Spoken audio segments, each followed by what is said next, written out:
Maudi ay, ang mga tatanong karon sa una, i-celebrate naman ang first anniversary, second anniversary. Kaya pag 25, pila? Silver anniversary. Kung 50, pila? Golden anniversary. Kung 75, diamond jubilee. Karon ang mga tatanong na ay weeksary, na ay monthsary. I do not know. This is just my reflection. Nato ka ha? Tungod kay ang relasyon karon wala na magdugay. Nanawa, 1 week pa lang i-celebrate na weeksary, second monthsary ang pagdala. Pero ang Ginoo forever bili o pakyas. Wala o pakyas. Amen? Amen. So, bili gayon kita pakyason niining atong paglauma. Hail Mary, Full of grace. in the heart of each person, matod pa ni Pope Francis, hope dwells as the desire and expectation of good things to come. Despite our not knowing what the future may bring. Okay? So, kasing-kasing ko sa matang tao, matod pa ni Pope Francis, tunay paglamong, tunay minton na mahitabo sa umaabot. No?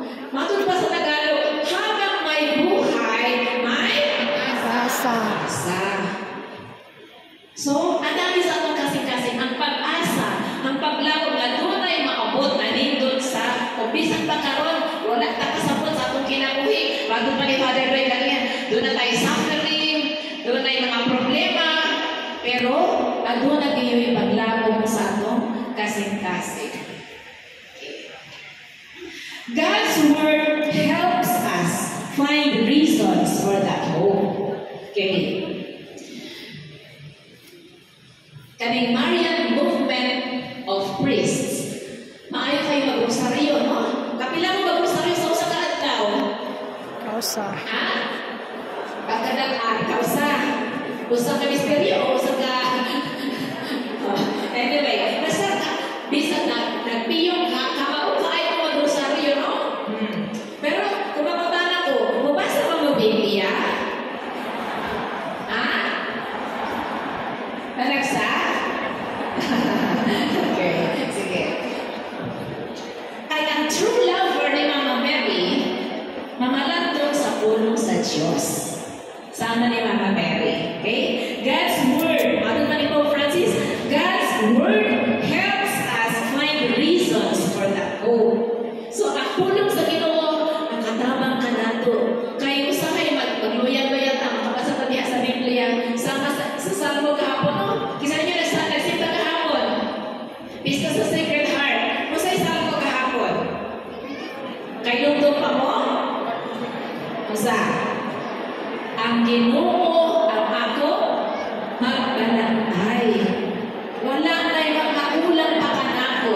Di ba magkalit doon? Nabisa mo sa'yo problema niyo mo, makasiyotong ka anak, ang Ginoo di ako magbalantay. Nga nang mahadlong man mo. Di ba? So, ang pulong sa Diyos, diha mo na makuha o paglao. Okay? Ang pulong sa Ginoo. Kanimorad. Yan.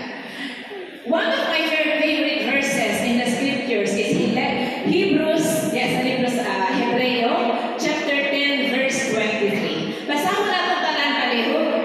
Magpabilin kita palingkod sa paglao na atong gihutan, kay makasalit man kita sa Diyos, na tumanon gayon niya at iyang saka.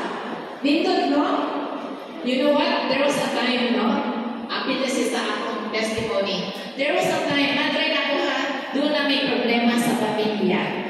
As in, di na ko kasuki sa details. Pero, grabe ang problema na ako sa pamilya. Kining pulungan sa atong Ginoo, akong gihutan.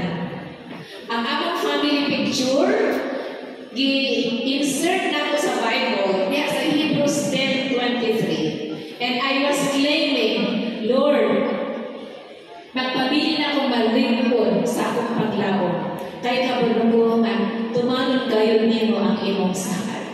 And true enough, after pilang ka months, nasulban ang problema namo sa family. If we trust God and His Word, He will truly work in our lives. Amen? I'm sure kung madagang mag-experience na yung nata, no? Ang pulong sa Ginoo, ang pulong sa Diyos, makagagahon. Makahatag na ito, paglao. Okay. Hope. Ganina, nakasulti po si Father. Samtang dito ko, naminaw ko sa talk ni Father ko, inaging connection, no? Ako to. Can you hope? H-O-P-E, kinagana kong meaning. First is humility. Ba naka-mention si Father kanina, no? Humility ang ubos. Humility. Humility nga, kung ako lang sa akong kagalingon, dili ko kahimo. Left to myself, I am nothing. So I am humble before God because it is God ang Ginoo ako hatag na ko grasya nga makalahunay ko sa akong kinabuhi bisan pa daghang problema. Amen? Humility.